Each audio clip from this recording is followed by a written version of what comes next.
Malayalam film makers మరొకసారి ఒక అద్భుతమైన కాన్సెప్ట్‌తో, థీమ్ లైన్‌తో మన ముందుకైతే వచ్చేసారు. ఆ మూవీనే 'కొత్త లోక' అనమాట. రివ్యూలోకి వెళ్ళిపోయే ముందు నా ఛానల్ అయితే సబ్స్క్రైబ్ చేసుకోండి ఫ్రెండ్స్. దీనికి ఈ 'కొత్త లోక'కి నిర్మాతగా వ్యవహరించింది దుల్కర్ సల్మాన్ గారు మరియు అరుణ్ గారి దర్శకత్వంలో ఈ మూవీ అయితే తెరకెక్కింది. ప్రేమలు ఫేమ్ అయినటువంటి నెస్లిన్ మరియు కళ్యాణి ప్రియదర్శిని మనందరికీ తెలుసు అనమాట. హలో హీరోయిన్ ఈమె. సో ఈమె వీళ్ళందరి కాంబినేషన్లో తెరకెక్కినట్టు మూవీ 'కొత్త లోక' అయితే మనల్ని నిజంగానే ఒక కొత్త ప్రపంచంలోకి అయితే తీసుకెళ్ళిందని చెప్పొచ్చు. ఇదొక సూపర్ న్యాచురల్ పవర్స్ ఉన్నటువంటి ఒక మహిళ కథ.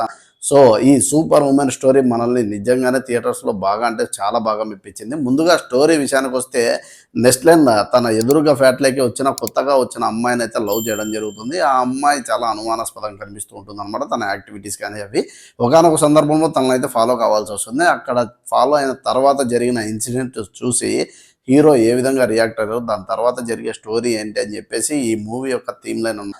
నిజంగానే గాయస్ ఇది ఒక డార్క్ మోడ్లో జరిగే మూవీ. ఎంతో సూపర్గా ఉంటుంది. ఆ స్క్రీన్ ప్లే ప్రెజెంటేషన్ కానీ, అసలు విఎఫ్ఎక్స్ అయితే 30 crores బడ్జెట్స్ అంటే ఎవరు నమ్మరు అనమాట. ఇది 100 కోట్ల బడ్జెట్ కంటే ఎక్కువగానే పెట్టారేమో అని చెప్పేసి మన కంటికి అయితే అంత మంచి అవుట్పుట్ అయితే ఇచ్చారనమాట అరుణ్ గారు.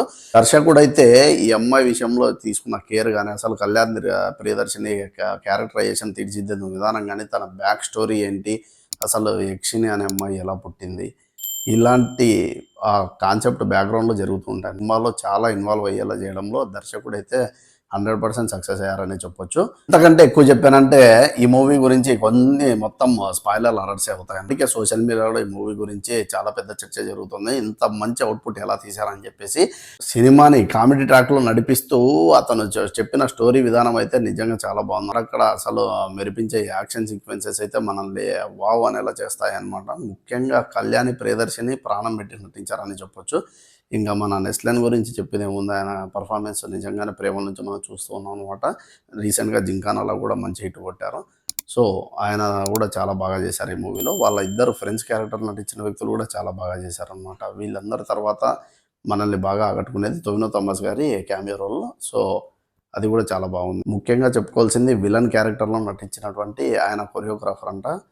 సో ఆయన అయితే పర్ఫార్మెన్స్తో ఇచ్చి పడేశారు. ఇంకెందుకు ఆలస్యంగా మీరు కూడా మలయాళం మూవీస్ ఎవరైతే ఇష్టపడతారో ఫస్ట్ మిస్ కాకుండా వెళ్ళి చూడండి. నాకు తెలిసి క్రిష్ తర్వాత అంతగా ఒక సూపర్ హీరో మూవీ మనల్ని మెప్పించిందంటే అది 'కొత్త లోక' అని నేనైతే నమ్ముతున్నాను. నేనైతే ఈగర్గా సెకండ్ పార్ట్ కోసం వెయిటింగ్ అనమాట. దుల్కర్ సల్మాన్ గారు మరియు టొవినో థామస్ గారు అయితే దీంట్లో గెస్ట్ రోల్గా కూడా నటించడం జరిగింది. ఇంకెందుకు ఆలస్యంగా ఇంత మంచి మూవీని అయితే మనం అయితే మిస్ చేసుకోకూడదు. వెంటనే వెళ్ళి చూసేసేయండి. సైనింగ్ ఆఫ్ మీ చందమామ. అలాగే మన ఛానల్ని సబ్స్క్రైబ్ చేసుకొని లైక్ కొట్టండి. Thank you.